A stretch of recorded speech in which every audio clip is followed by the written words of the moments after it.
I'm Sally and I make yummy new stuff for Ella's Kitchen, and I'm going to talk to you today about the Ella's Kitchen mission. The Ella's Kitchen mission is to improve children's lives through developing healthy relationships with food. Our aim is to support you every step of the way through early weaning and beyond, to create confident and happy meal times. We have the widest variety of tastes and textures to take your little ones on that weaning adventure.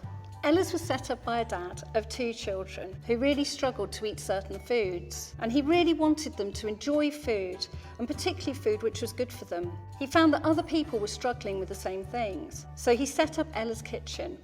We spend a lot of time working on the traceability of our ingredients. We have individual relationships with farmers and growers, and we're super proud that we've won awards for some of the ingredients. We spend a lot of time making sure that the ingredients taste great and the products are just the right textures and are as safe as they possibly can be. We have just over 500 ingredients, and they're all there to take little ones on an exciting taste journey, and they're perfect for tiny tums. At Ella's, we want to protect the world for future generations. If you go to our website, you can read about all the good stuff we do.